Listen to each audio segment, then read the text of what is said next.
Magandang gabi mga kapuso. Ako po ang inyong Kuya Kim na magbibigay sa inyo ng trivia sa likod ng mga trending na balita.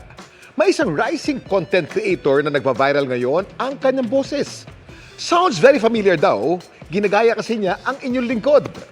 At para mahatulan kung plakado nga ang kanyang paggaya sa akin, hinarap ko siya. Kuya Kim meets Kuya King. Alam niyo ba, sa ganitong klase lugar, tumutubo ang mga puno. Wait lang, hindi pa po ako tapos. Hindi kayo namamali ng dirig mga kapuso. Ang boses ng lalaki sa video sounds very familiar. Kuhang-kuha niya kasi ang boses ko. Po si Kuya Kim! Ito po si Kuya King! Ito po si Kuya King! Siya ang taga Santa Mesa, Manila na si Mon. Mas kilala ngayon online bilang si Kuya King. Hello! Ang gwapo talaga dito. Kaya idol ko to eh. May trivia ka ba dyan, Kuya Kim? Kuya Kim! Ano ba?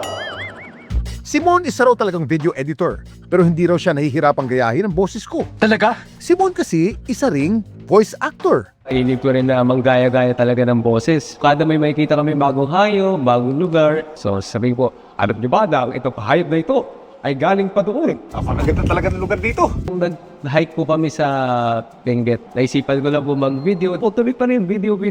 Kuya Kim, At dahil bumenta ang kanyang mga patrivia, kinariran ni Mon ang panggagaya. kung may matawaban, happy na po ako doon.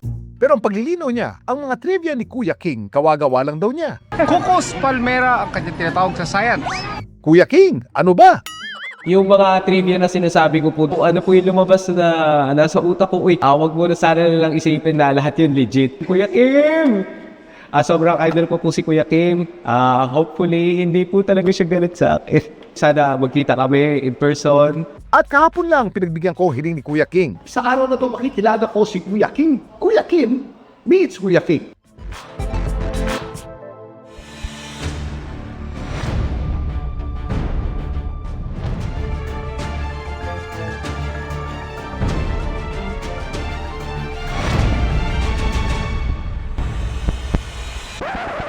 Uy, si Kuya King!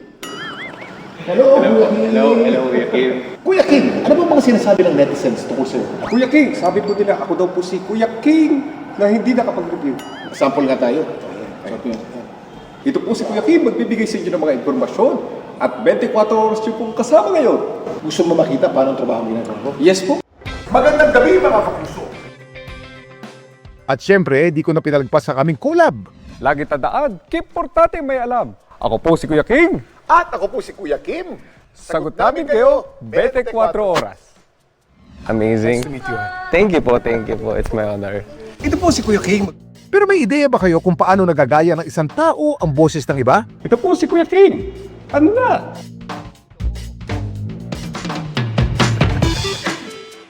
Kung hindi nyo na itatanong, naging voice actor din ako noong 80s at 90s. Binigyan buhay ko ang ilang karakter sa mga Japanese anime na dinub sa Filipino. Para mamimik o magaya mo rin ang boses ng iba, kailangan mo munang pag-aralan ang boses na yung ginagaya.